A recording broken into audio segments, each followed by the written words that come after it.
বেগুনের ভর্তা। আজকে আমি আপনাদের সঙ্গে শেয়ার করব বেগুনের ভর্তা। তো আমি প্রথমে ছোট ছোট করে বেগুনগুলো কেটে নিয়েছি। এই বেগুনটা কিন্তু আমাদের গাছের বেগুন। আর প্রথমে তেল আর নুন দিয়ে আমি ভালো করে ফ্রাই করছি ফ্রাইং প্যানে। তো আপনারা দেখুন, তারপর আমি কিছুক্ষণ এইভাবেই নাড়তে থাকছি। তো দেখুন আপনারা, এই বেগুন গাছটা কিন্তু আমার মা লাগিয়েছিল। এত পরিমাণে বেগুন, আর বেগুনগুলো একটুও মানে এদিক ওদিক না, পুরো সোজা, অনেক বড় বেগুন। তো বেগুন আজকে আমরা 3 জনে খাবো, মা, আমি, বাবা।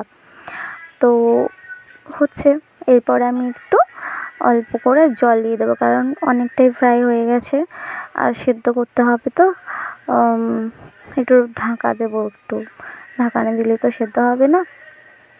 তো ঢাকা দিয়ে দেবো। এবারে হয়ে গেছে, সাইজ করলাম।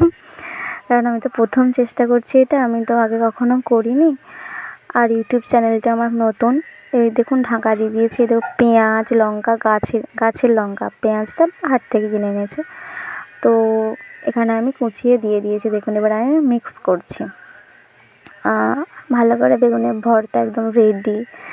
তো আমার তো প্রচুরই খেতে ইচ্ছে করছে, মানে এখন দেখি, আমি তো ভয়েস রেকর্ডিং দিচ্ছি, এই সময় আমার খেতে ইচ্ছে করছে। আমার প্রচুর ভালো লাগে বেগুনের ভর্তা। আপনাদের কাদের কাদের ভালো লাগে বলুন।